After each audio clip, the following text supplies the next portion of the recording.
I don't know how Alec Murdaugh's victims found the strength to forgive him this week. But Tuesday's sentencing hearing reminded us that goodness and grace will ultimately prevail, no matter how twisted things will get in this never-ending horror story.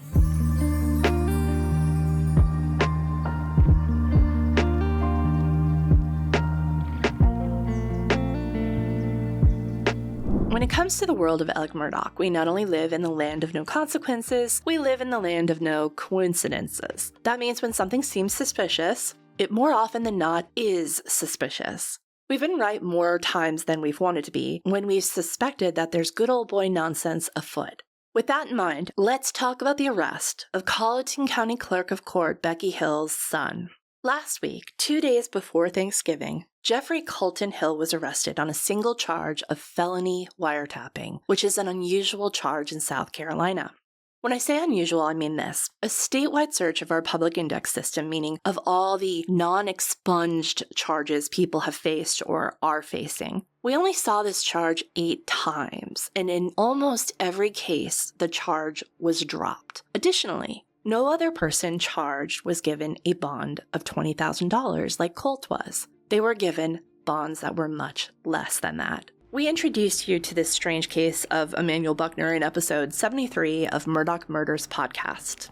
It's not clear what Utzi's role was in prosecuting the Buckner case, which Alec and Randolph took a lead in. That case, a drug trafficking case, ended with a hung jury on the main charge. This is all just to say that the Utzis appear to be connected to the Murdaughs, or at the very least are in their circles. The second thing to know is that when all the Randolph Murdaughs were in charge of the solicitor's office, they chose Hampton County as their main location, meaning all the solicitor's office's budgeting went through Hampton County's government. This made sense only insofar as the Murdaughs lived in Hampton County. It did not make sense in terms of where the 14th Circuit saw the most action, which is Beaufort County. That campus is made up of 2 buildings, which are owned by a nonprofit. It's called SOVSC. According to GuideStar, which is a service that reports on 501c3s, the, quote, sole purpose and business of SOVSC is to acquire, own, finance, and operate the buildings and property located at 108 and 110 Traders Cross, Okatee, South Carolina, and leasing the property in its entirety on a nonprofit basis for the 14th Judicial Circuit, with the exception of tenants inherited from the previous owner. Meaning the 14th Circuit Solicitor's Office buildings are owned by this nonprofit, which only exists for that purpose. So the tax money that pays for that office space goes to that nonprofit. They are the landlord. So, who is behind SOVSC? There are 3 board members according to the latest tax filings that are publicly available. They are board president Sean Thornton. Sean is Duffie's right-hand man and deputy solicitor for the 14th Circuit. Also on the board is Jeff Kidd. Jeff used to work with us at the Island Packet. He was hired by Duffie as his PIO, which is Public Information Officer, some time ago and is now his chief of staff. Last on the board, according to their 2020 tax filings, is the treasurer and secretary of the board, John Carpenter. John Carpenter is the director of finance for Colleton County government. So the point here is that it's obviously hard to trust a system like this one in which it appears that our Murdaugh-backed and Harpootlian-connected solicitor, the one who gripped tightly to the murder case and who refused to recuse himself from it, and who allowed Alec to tool around with not 1, but 2 solicitor's office badges until right up to the moment that SLED seized them as evidence, seems to have deep influence over Colleton County's government. Now, of course, Duffie would say he's just a solicitor being a solicitor, that a potential crime was brought to his attention and that he did the right thing by forwarding it to SLED. Every corner we seem to look around, there's a Murdaugh connection. At this point, it's just really hard to take any of this at face value when we know that there's a powerful effort being made to get Alec a new trial, and we know that taking down Becky Hill is critical to that mission. Now let's talk about the latest with the Judicial Merit Selection Committee and the 2 judicial candidates we have talked about before, Judge Bentley Price and Assistant Solicitor David Miller. Judge Price will not be re-elected. So the judge, who was overseeing the Satterfield civil case and the Mallory Beach civil conspiracy case, has been forced out, which at first glance seems fishy.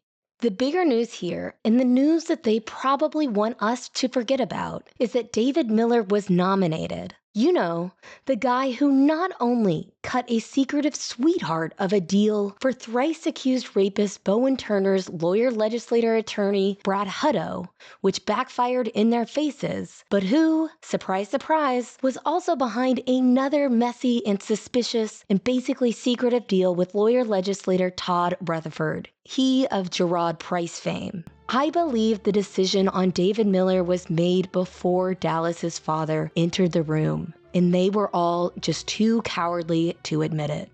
The next step for Miller is for the full House and Senate to vote on him when they reconvene in 2024. So, let your elected officials know how you feel about this. We will start up another social campaign soon to get the word out. And in the meantime, we will be doing some serious digging for a future episode.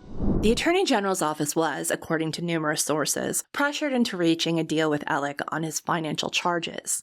With all the chaos going on with the murder case and Judge Newman, and legislators reportedly putting pressure on the Supreme Court about the expense of Alec's future trials, this was the pragmatic solution.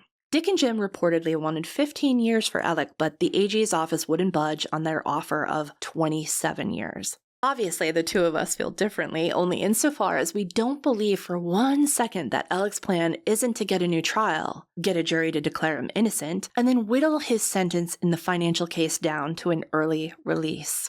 The biggest concern here, obviously, is that this deal does not prevent Alec's potential early release in the future. All of Tuesday and Wednesday, sources and friends who don't want me to worry tried to convince me that this is the final word on Alec Murdaugh. I want to believe them, but I don't, because I've been here before. At the hearing, there were no discernible Murdaughs. Alec's sisters and brothers were not there, nor was Buster. Judge Carmen Mullen, however, was in attendance. Well, sort of. Her shiny, happy portrait was, anyway.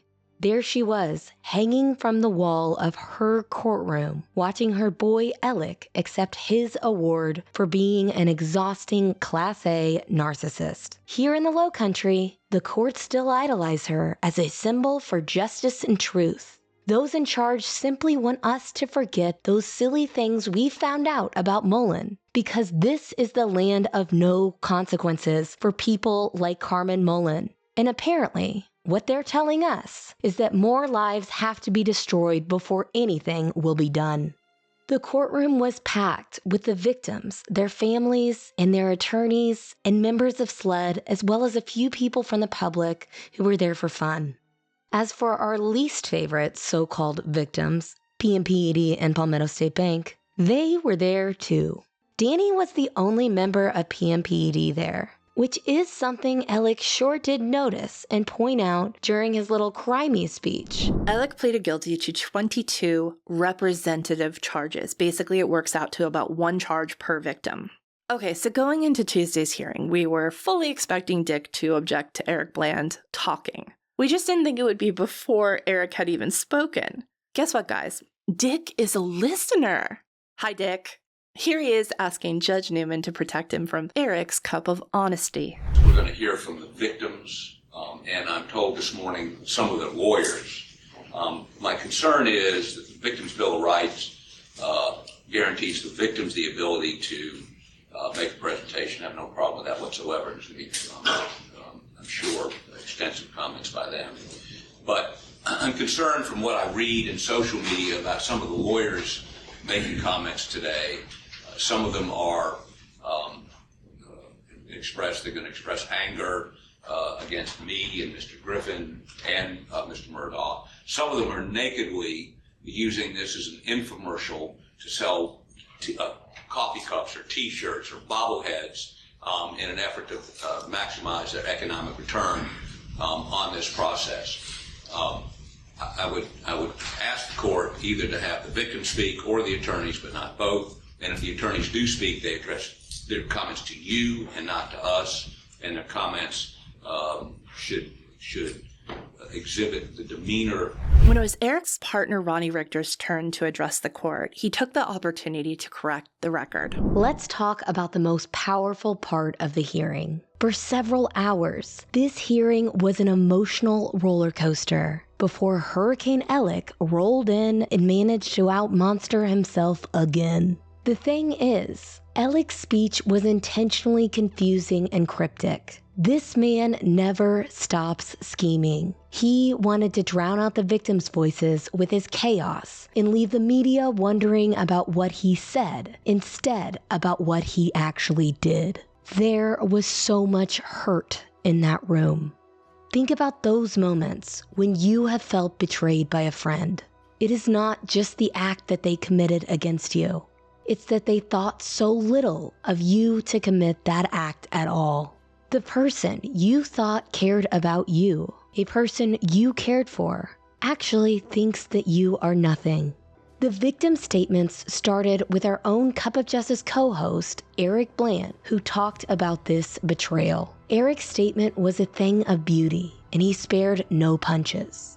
After telling the court that Alec's face belonged on a Mount Rushmore for criminals, he educated the court about other victims people might not have even heard about before. Eric told the court not to believe Alec when he says he is happy to finally be able to plead guilty to these crimes, as if he is unburdening himself of some tremendous guilt. Eric outlined for the court just how many times Alec has tried to get out of the Satterfield case. After Eric spoke, Ronnie Richter spoke, telling the court that the victims weren't victims, but instead they were prey, and that Alec had hunted them as prey. In a monumental moment, Tony Satterfield set the stage for the victims to finally speak their truth. Tony stood with confidence on Tuesday. The biggest bombshell of the day came from Alec's childhood friend, Jordan Jenks, who is now a Hampton County Council member. Mr. Jenks' statement was emotional and so powerful. The betrayal he felt by Alec was palpable. That was a moment. Someone with generations worth of direct knowledge of the Murdaugh family skeletons was either reminding Alec of that deep personal history to say, "Me?